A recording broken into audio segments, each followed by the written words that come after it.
evening. All right, well, good evening, everybody, and welcome to the February 14th, 2023 Hempstead Town Board meeting. Madam Clerk, would you please call the roll? Yes, Supervisor Clavin. I am here. Councilman Carini. Here. Councilman Dunn. Here. Deputy Supervisor Gooseby. Here. Councilwoman Miller. Here. And Councilman Muscarella. Yeah. I'm now going to ask Councilman Carini to lead us in the Pledge of Allegiance. Allegiance to the flag of the United States of America and to the republic for which it stands, one nation, under God, indivisible, with liberty and justice for all.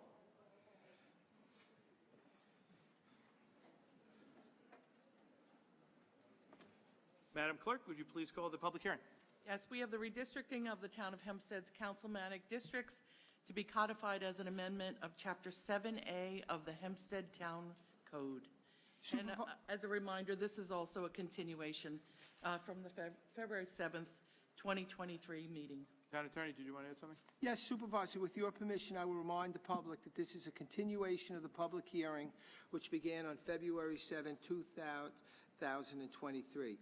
It is one continuous public hearing, so in accord with Town Board Rule 7A3, and just as we do at the town's budget hearing, each participant can only speak once. If you spoke on February 7th, then your comments are part of the record and you cannot speak again today.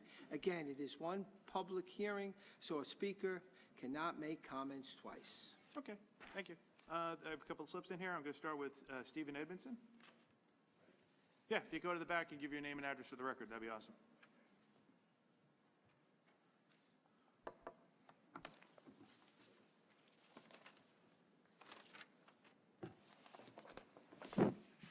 Steve Edmondson, 80 Atlantic Avenue, Oceanside, New York.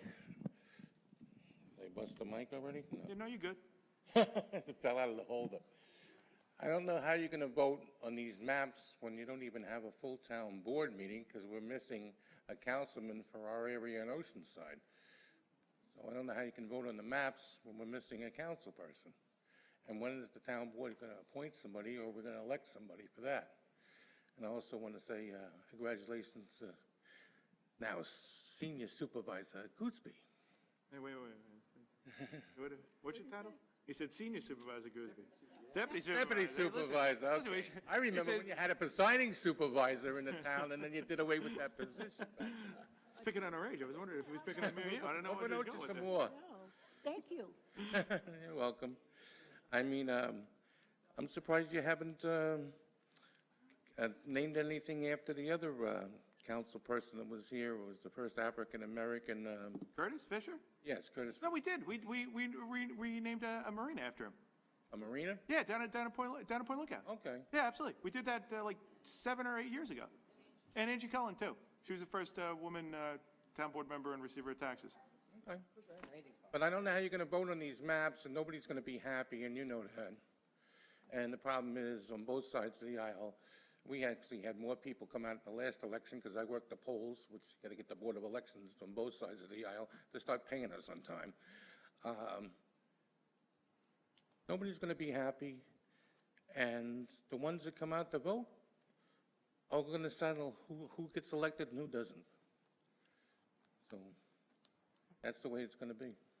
Yep. Thanks, Stephen. All right. Next, I have Terry Bain. She's not on the list.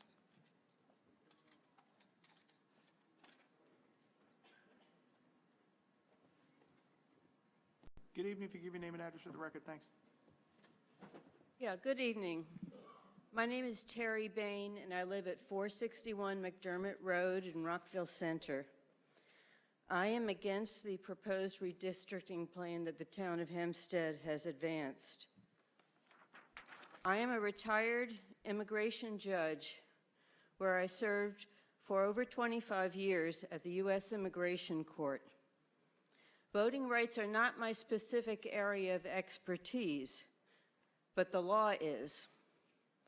The proposed council map boundaries split Baldwin, North Belmore, Uniondale, and West Hempstead into multiple districts. Baldwin, Uniondale, and West Hempstead have significant minority populations according to the latest U.S. Census.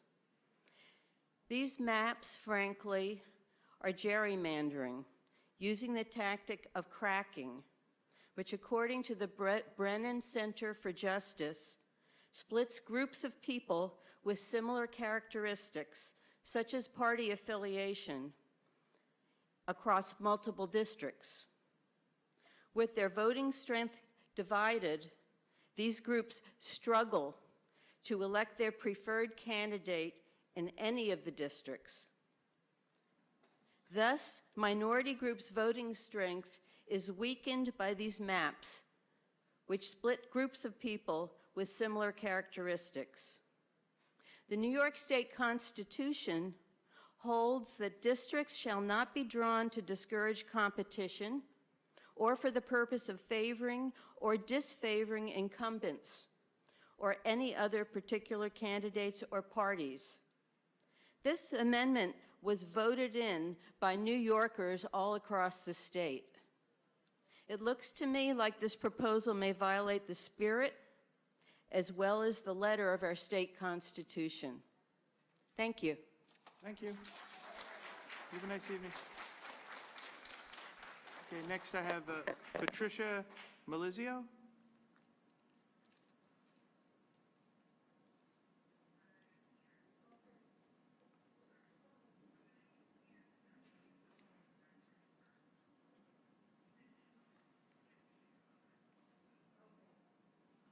Good evening. If you give me name and address for the record, thank you. Patricia Melizio. I reside in Merrick, New York, and I'm here to share that I believe these maps, which you've drawn up again, still do not represent equity. They still do not represent justice. They need to be changed. It's not fair. It needs to be changed. Thank you. Next I have Calvin Kabeshi. Calvin? Okay. Next I have Brandon Gimpelman.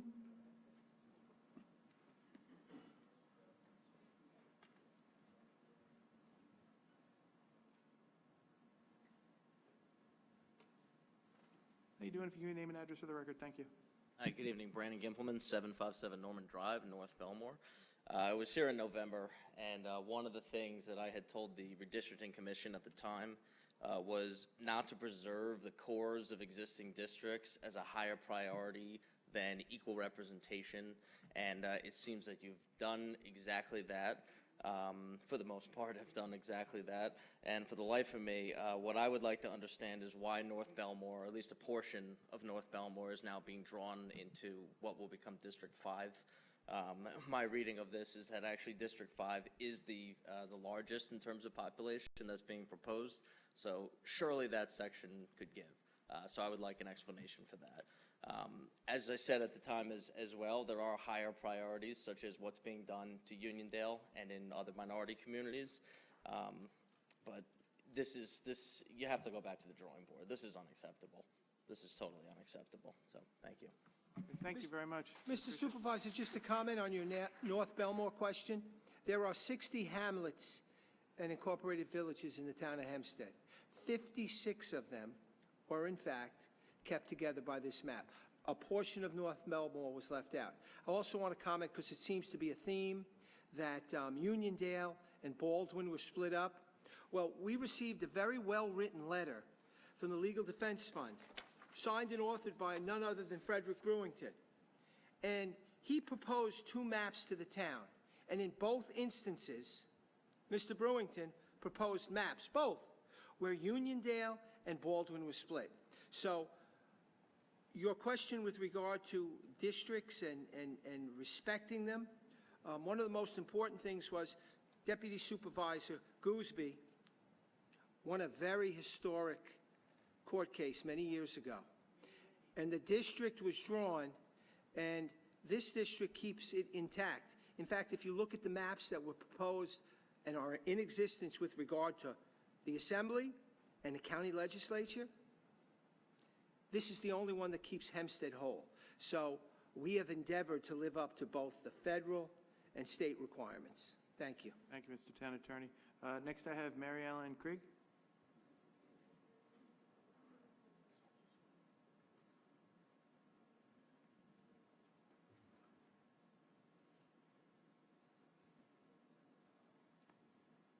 Hey, how you doing? Good evening. Name and address for the record. Of course. Mary Ellen Cray, 436 Locust Avenue, Uniondale. This Hempstead final map copies a horrendous mistake of the U.S. Constitution. By stacking our minority population in one district, it has the effect of treating us as 3/5 citizens. You can vote to pass it, but know it will be challenged and not upheld. We urge you to do the right thing and adopt the Bluebird map, a fair and equitable recognition of our voting rights. Thank you. Thank you so much. Next, I have Heidi Samft.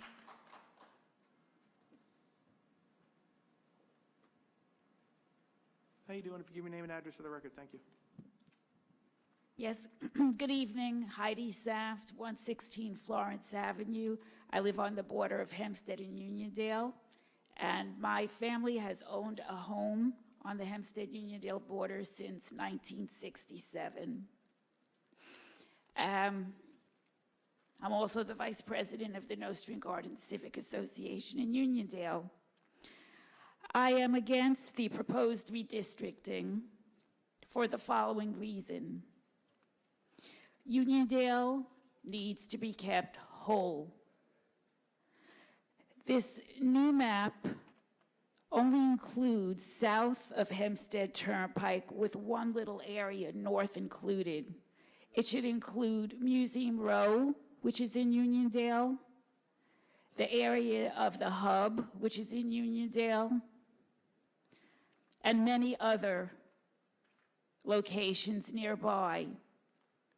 As you know, there's been a fight for the longest time to remove East Garden City from the census maps, and East Garden City was removed. But there are still those people who want somehow for that to be slipped back in again. And it is my opinion that the whole attitude about having Museum Row called Garden City and the whole attitude about calling that area East Garden City is racist. Because for some reason, developers figure they can make more money by building, commercial properties, and they can make more money on the rent if a place is called Garden City or East Garden City instead of Uniondale, which is what that area is. So for those of you who are in powerful positions right now, it's your opportunity to right a wrong. It's unacceptable for areas that are actually Uniondale to be called Garden City, and we want Uniondale to be whole. And it's an error that was made. It's racism. I don't care what anyone else wants to call it, but that's what it is. So make things right and put all of Uniondale into District 1. Thank you. Thank you very much. Next, I have Catherine DeSantis.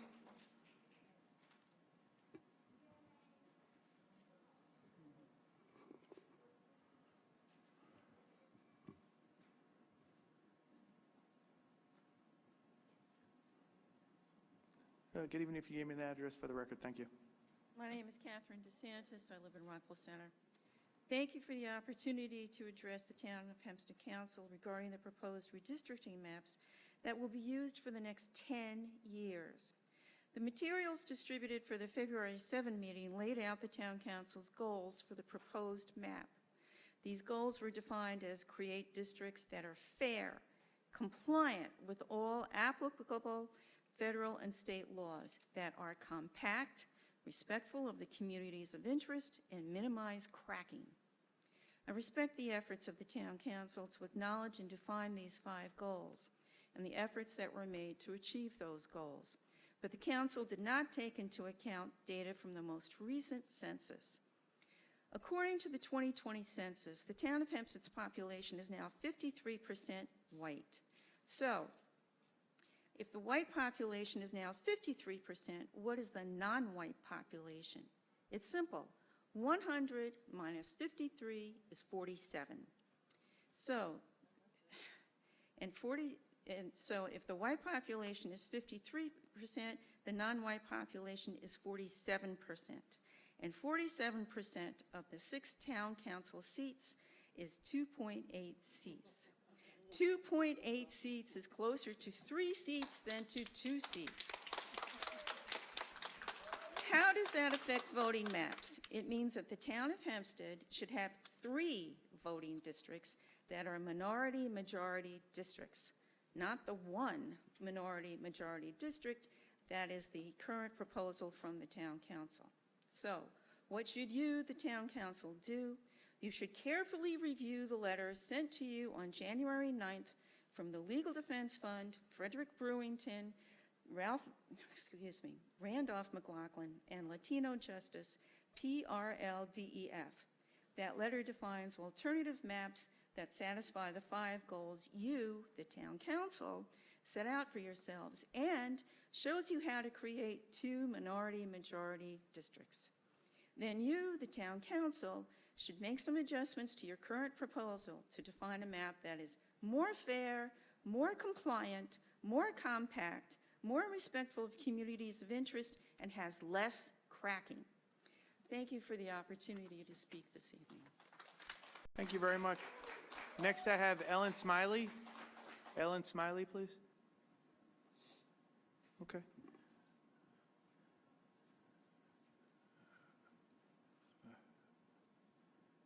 Janine Maynard? Maynard? Janine Maynard?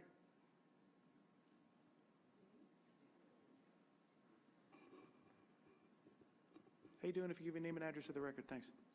Janine Maynard, 255 Perry Street, Hempstead, New York. I am, in full disclosure, I did speak last time. Oh, okay. Then if you spoke last time, that it's continuation of the hearing. I appreciate you being straightforward on that. So you've had the opportunity, so thank you very much. We do try and do things fairly. No, and by the way, thank you very much. Judy Cataldi? Nope. No. Mita Meriday?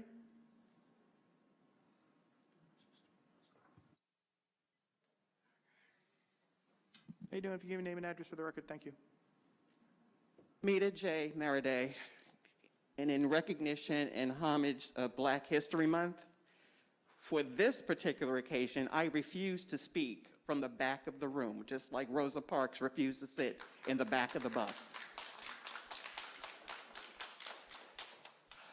Where does one begin? We already know that the fix is in.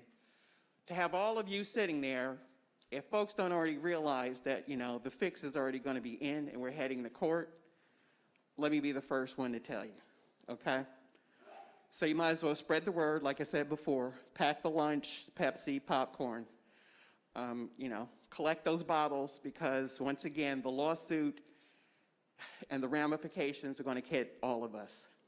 We've been here for months now trying to plead the case with regard to addressing the gerrymandering, the packing, the fracking, and the compacting that's taking place here. As was so eloquently said tonight and on the 7th, we're supposed to have 3 majority-minority districts, not the same old. No disrespect to anyone. We talk about laws and abiding by them and being fair and being just. We say a pledge of allegiance to a flag that for so many years has discriminated against people of color.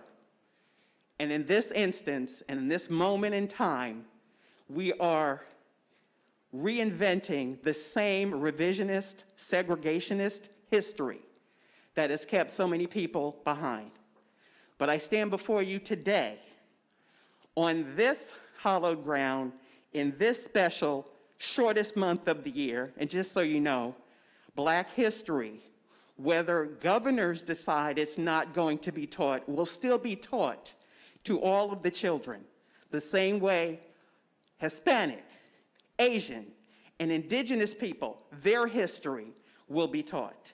And if we're going to start here today, because we already know we're going to court, we already know you're all sitting there after you had your little powwow in the back, so you're going to make your decision. Our voices have not been heard all this time. It's not going to be anything different. But just know that people are watching. The room may not be packed today, but voter registration is on the rise, just so you know, Supervisor Clavin. And you have an honorary position here. According to state law, your deputy supervisor is a ceremonial position, which means non-voting, just so you know, just for clarity. So you can look down all you want to, write your little notes, continue to be disrespectful, but the people are watching. The election is coming, and unfortunately in town of Hempstead, scandals get you out faster. Thank you. Thank you, Ms. Maraday. Always a pleasure. Next, I have Barbara Epstein.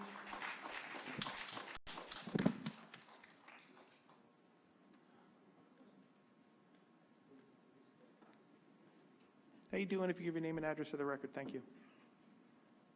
I'm Barbara Epstein, 142 Tardy Lane South, Wanton, New York. Good evening, Supervisor Clavin and members of the Town Board. I am Barbara Epstein, a member of the League of Women Voters of East Nassau. The League is a nonpartisan organization that encourages informed and active participation in government, influence public policy through education and advocacy. Here today advocating for a fair and transparent process in redistricting of the town's 6 councilmanic districts that are going to affect us for the next 10 years. 10 years ago, the League proposed 2 minority-majority districts. Here we are today requesting definitely 2 and possibly 3 majority-minority districts.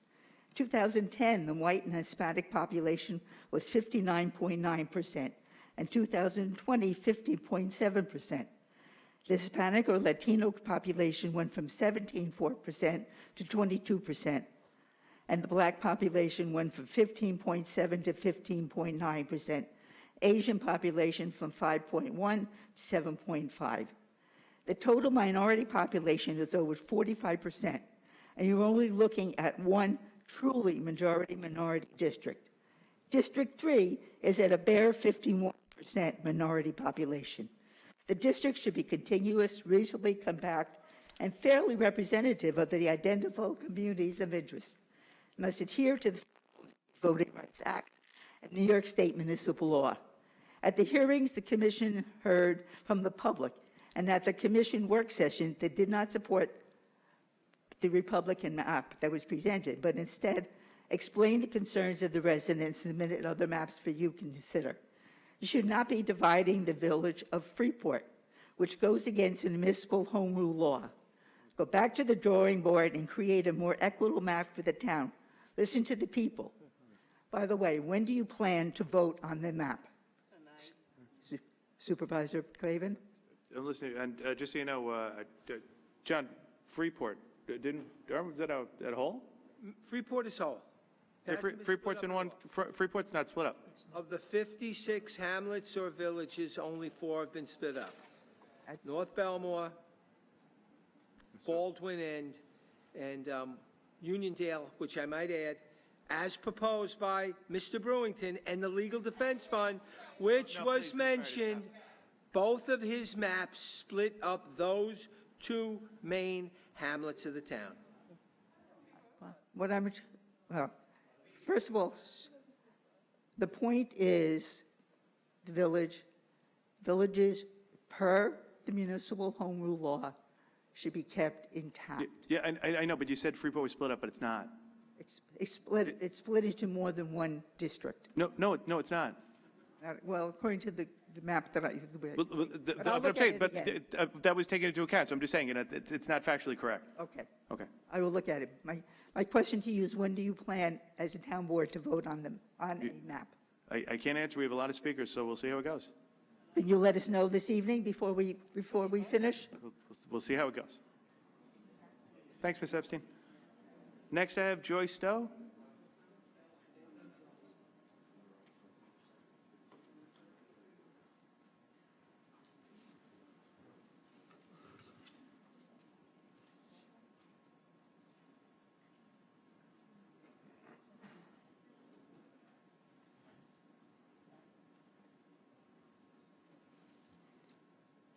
How you doing? If you name and address for the record, thank you.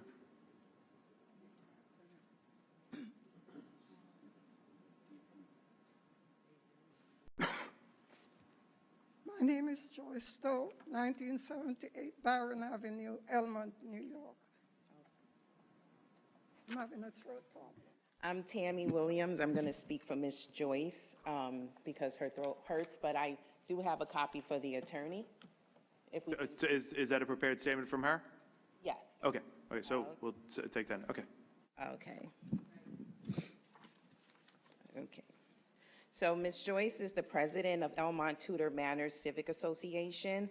Ms. Stowe raised her family in South Florida Park for 20 years and resides in Elmont community where she has planted her roots for over 30 years. Ms. Joyce is speaking tonight on behalf of the Alden Manors Civic Association, representing 426 homes, Parkhurst Civic Association, representing 900 homes, Tudor Manor, representing 800 homes, Locustwood Gotham Civic Association, representing over 1,400 homes. As the civic leaders in Elmont, we are concerned that the proposed maps for Hempstead Town Council District 2 and 3 presented by the town of Hempstead Temporary Redistricting Commission on February 7th, 2023 violates the Voting Rights Act and the John R. Lewis Voting Rights Act of New York.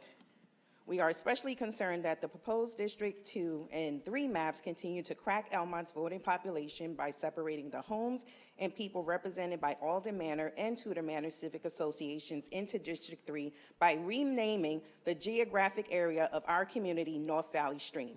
For illustration, all the homes south of Dutch Broadway, from the Cross Island Parkway to the Southern State Parkway, represents Alden Manor and Tudor Manor Civic Association, continue to be cracked and placed in District 3. Our communities of interest continue to suffer from the impact of gerrymandering and what the lack of representation means. We are denied an equal opportunity to participate in the political process and elect candidates of our choice. For example, the town of Hempstead and our 2 council members from District 2 and 3 were nowhere to be found during the local zoning override of Belmont Park. Value our one person, one vote. We all matter and everyone deserves to be heard. Problem, the current process of gerrymandering limits the political voice of our community. Solution, a nonpartisan, independent, citizen-led redistricting commission which will exclude elected officials from drawing district maps. Therefore, we urge the board to vote against the proposed maps for District 2 and 3, which continues the trend of gerrymandering by previously implemented map.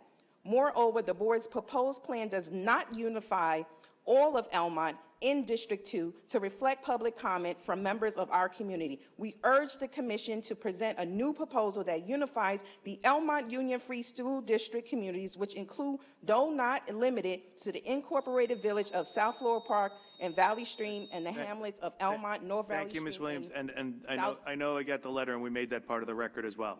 Thank you so much. Thank you. It's always nice to see you. Oh, yes. Thank you. Next, I have John Asmalik.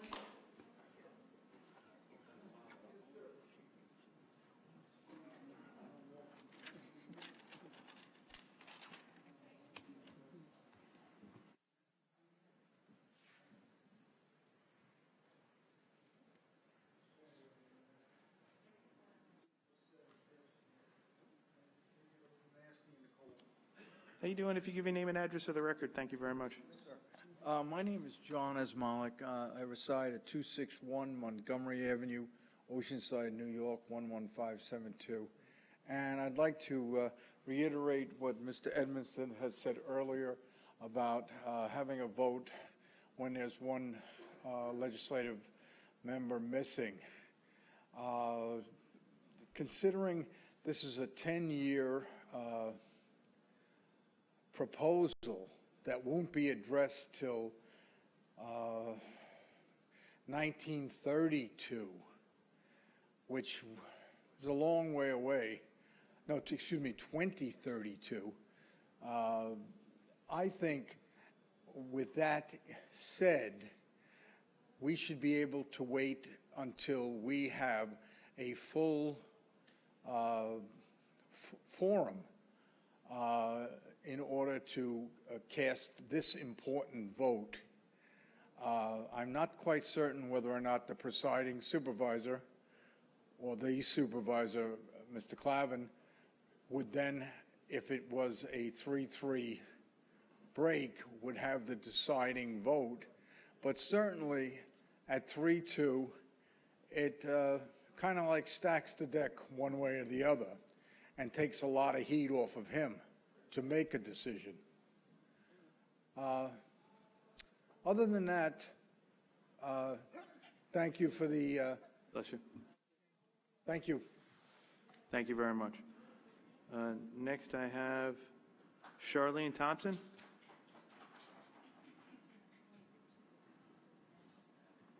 How you doing? If you give me a name and address of the record. Good evening, Charlene Thompson. I reside in Baldwin, been a resident of the town of Hempstead for 56 years. I debated on whether I was going to speak at all tonight, but I felt it warrants just a few comments. As the gentleman before me just said, this process only happens every 10 years. I'm a mother of 3. My oldest daughter is 24. She'll be 34. My son will be 21. Then he'll be 31. My youngest is 19. She'll be 29. Someone asked me, what will Long Island look like in 10 years from now? A lot of that will depend on what we decide today, and time is not on our side. I would like to take a moment to acknowledge some things that we've seen evolve over this process. I would like to thank you for shifting Baldwin. I'm a resident of Baldwin, so I appreciate the fact that you took us from being split up into 3 districts, and now, for the most part, we're in 2 districts. I also like to acknowledge the fact that you took the Coliseum project and placed it back in District 1. I think that is important, and I appreciate that fact. I do want to talk about the importance of government's role in relation to the real estate industry and developers industry, because the power that is displayed and integrated in the process of development will matter. And so however these maps come out, however the districts are divided, I would encourage you all to keep an eye on what happens at the Coliseum project and District 5, all along those commercial areas, because it will impact all of us. And 10 years from now, that will be the key difference in how Long Island is developed. These are critical projects that will have lasting impacts for generations. And just to prove my point, one of the books that I like to study, I'm going to show up this tome, Power Broker, Robert Moses, right? We know how Robert Moses assembled so much power under one man, head of Tunnel and Bridges Authority, Parks Authority, beaches. He reshaped Long Island, and we'll see the impacts for hundreds of years because he divided us by design to keep the less affluent people off Long Island's beaches. He made the tunnels and bridges a little bit lower, right? And so we have to be mindful of those kinds of decisions that are put in the hands of decision makers and developers and real estate industry, and along with government support. He had government positions making these decisions. And so it'll be crucial for us to keep an eye on the ball as we come into developing some prime real estate and how it will impact our future going forward. Thank you. Thank you, Ms. Thompson. Thank you very much. Kimberly Malone?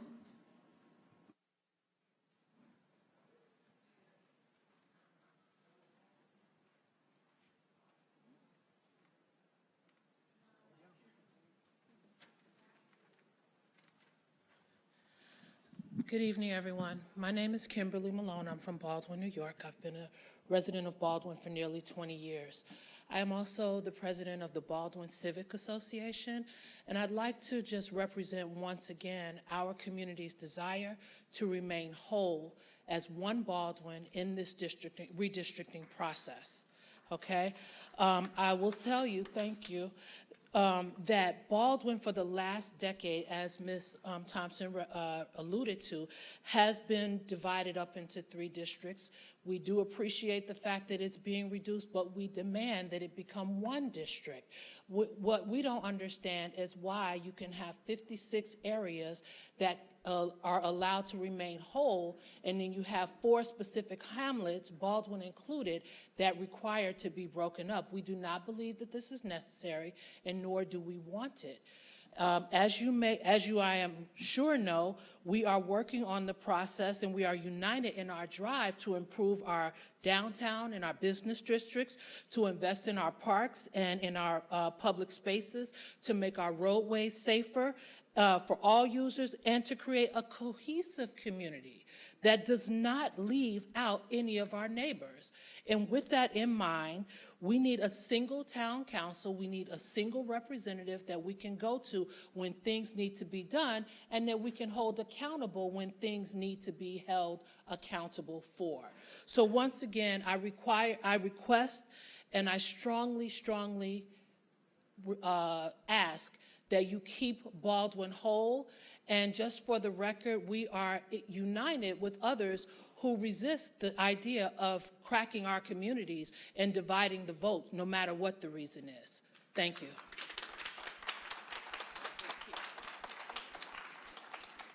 Okay, I don't have any other slips from anybody. Is there anybody that did not sign in, that did not speak previously, that wishes to be heard? Okay, you didn't speak last time? No, come on, just go to the back and give me your name and address. Thanks.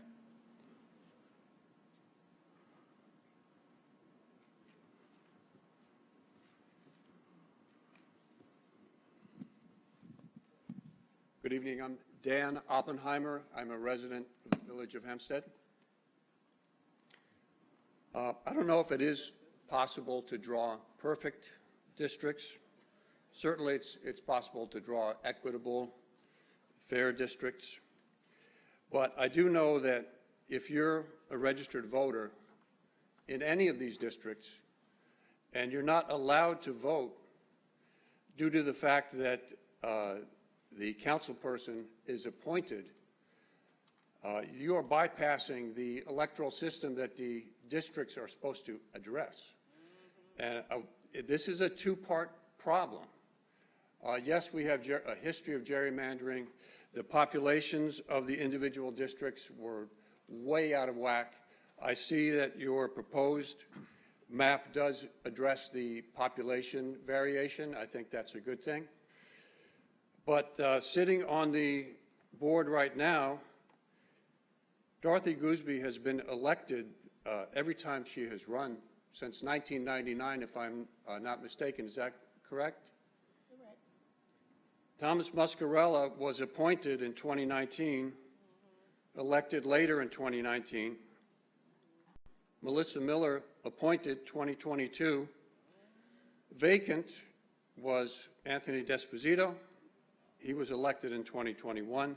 Chris Carini elected 2019. Dennis Dunn appointed June 2017, elected later in 2021. This has nothing to do with voting representation when you have a history year in and year out of appointing rather than allowing for votes. And now I have emailed you a number of times without a response as of yet as to whether you plan to hold a special election for the district, for the 4th district, or whether you plan to appoint someone. So I would ask you tonight if you're prepared to announce whether there will be a special election or an appointment for District 4. Mr. Oppenheimer, we'll comply with the law. What's that? We'll comply with the law. You'll comply with the law? Yeah. Which law will you comply with? Town law. Town law. What's that? Town law.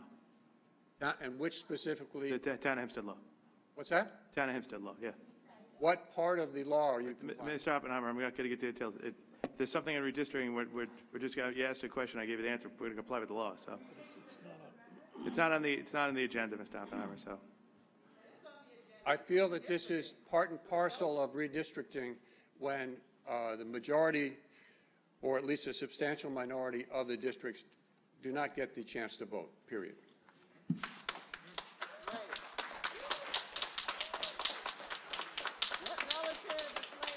I don't have any other slips. Is there anybody that did not speak, that did not sign in, that wishes to be heard? Okay.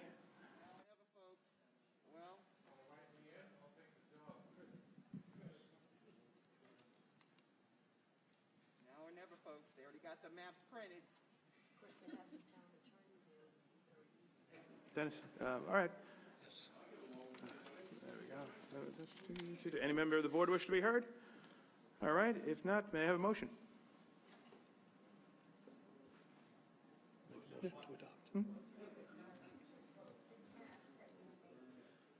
I make a motion that we adopt the map as shown. Do I have a second? Second. Supervisor Clavin? Aye. Councilman Carini? Aye. Councilman Dunn? Aye. Deputy Supervisor Gooseby? Aye. Councilwoman Miller? Aye. Councilman Muscarella? Aye. Okay. All right. Thank you. Thank you very much. That's nice, ladies and gentlemen. It's very polite of you. Second, nice. Clerk, may I please have a motion to adjourn? So moved that we adjourn. Can I get a second on that? Second. Supervisor Clavin? Aye. Councilman Carini? Aye. Councilman Dunn? Aye. Deputy Supervisor Gooseby? Aye. Deputy Supervisor? She said aye. Okay, thank you. Councilwoman Miller? Miller? Aye. Councilman Muscarella? Yes. All right. Thank you all very much. Everybody have a wonderful evening. Take care.